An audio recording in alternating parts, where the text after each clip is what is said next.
As news broke out earlier this week that college football star Bryce Carpenter had been arrested for throwing a woman to the ground, some people simply brushed it off as yet another sports person thinking they can do whatever they like, which got us to thinking about sports stars who have had brushes with the law in the past. Stay with us, as today we are discussing the Carpenter incident and some NFL stars who have done hard time. Let's jump straight in then. What was the Bryce Carpenter incident all about? Coastal Carolina QB Bryce Carpenter was arrested last week after a complaint was made against him that claimed he threw a woman down onto the sidewalk. Carpenter, who has played 12 games for the Carolina outfit so far this season, has denied the charges. Police were responding to an incident at a house party, which spilled over into the early hours of Sunday morning, at which an alleged assault had taken place. The woman in question claims that Bryce Carpenter began making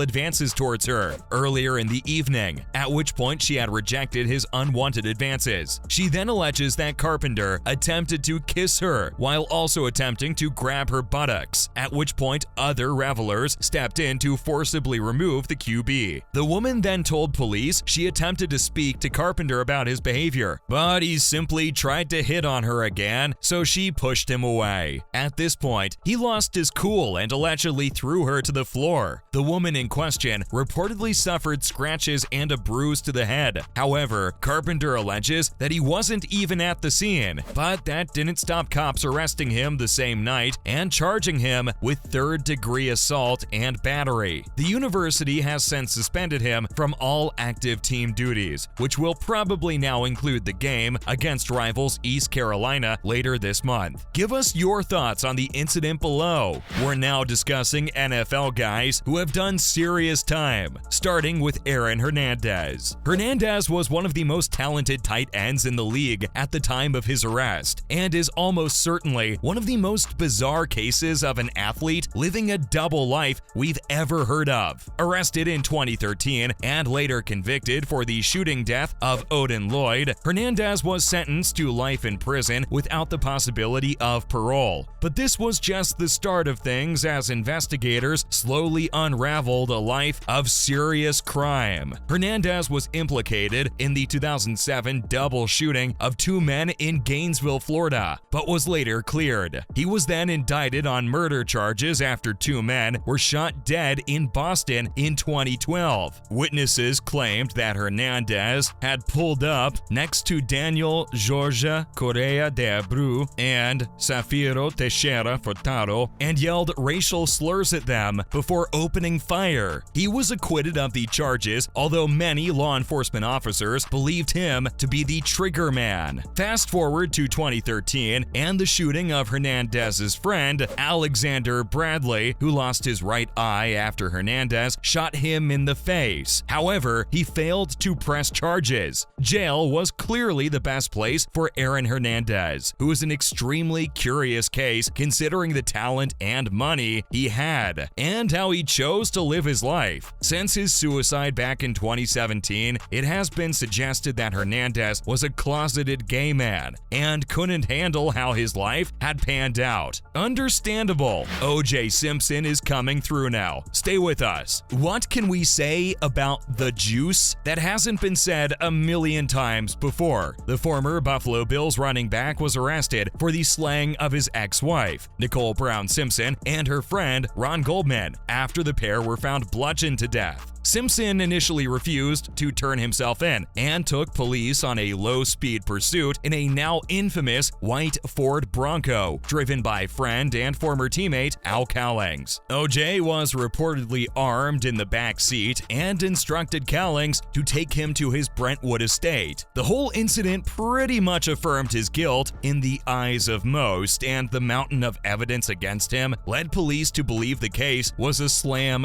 dunk. However, it it was anything but. As we all know, Simpson was outrageously acquitted of the double homicide, and reaction was split fiercely along racial lines. Remember, this was in the wake of Rodney King, and black people in America did not want to see another black man go to jail, even if that meant a double murderer was free. Simpson would get his years later, as he was arrested for armed robbery in Las Vegas. Unfortunately, though, he would only see the inside of a jail cell for less than 5 years, when almost nobody would have complained if the law had locked him up and thrown away the key. A truly repulsive man. What did you guys make of the OJ verdict? We're talking about Michael Vick next. Stay with us. Admittedly, nowhere near as bad as the other two guys we've just mentioned, Vick was sent down on charges of operating an illegal underground dogfighting ring back in 2007. In a plea bargain, Vick admitted to financing the operation and also personally taking part in several dogfights along the east coast of the United States. He also admitted to sharing in the proceeds and killing dogs who underperformed. Due to his cooperation, the judge accepted his plea, but reminded Vick he was under no obligation to lighten his sentence. The former Falcons and Eagles QB then tested positive for marijuana while out on bail and was ordered to house arrest at his Hampton, Virginia home. Vick would ultimately spend 21 months in prison for the dogfighting charges. During this time, the Atlanta Falcons sent a letter to him, revealing they were demanding he reimburse part of his $37 million bonus. The case was sent to arbitration, and Vick was instructed to pay back almost $20 million to the Falcons. I mean, if you play silly games, you win silly prizes. Am I right? Although he spent close to 2 years in prison for the horrible crime, Vick simply walked back into his old job straight after leaving prison and signed with the Philadelphia Eagles. Many people around the game and animal charities questioned how this was possible, but Vick himself will claim that he served his time and should be entitled to move on. Where do you guys stand? Ray Caruth is coming through now. Former Carolina Panthers wide receiver Ray Caruth was convicted of conspiracy to commit first-degree murder, shooting into an occupied vehicle and using an instrument to destroy an unborn child back in 2001, a crime for which he served 18 years. On November 16, 1999, a real estate agent by the name of Sherika Adams was shot by a man called Van Brent Watkins, an associate of Ray Caruth. She called the police and told them Caruth had pulled up in front of her, whilst another vehicle had pulled alongside and opened fire, before both cars fled the scene. Adams was heavily pregnant at the time, and unfortunately wouldn't survive the ordeal. Her baby, named Chancellor Lee Adams, did survive, but was heavily disabled. Caruth quickly fled, but was found in the trunk of a car in Tennessee. At trial, it was revealed Caruth had hired Watkins to kill Adams after she had refused to abort the child. Caruth was actually facing the death penalty at one point and was only spared after being found not guilty of first-degree murder. He was released in 2018 after serving 18 years of his sentence, and actually had the gall to write to Sherika Adams' mother to claim he was sorry. One positive to come from the whole tragic incident was that in 2021, Chancellor Lee Adams graduated high school at the age of 21, despite suffering serious brain injuries and having cerebral palsy, all brought on by the disgusting actions of Ray Caruth. Up next, it's Kellen Winslow II.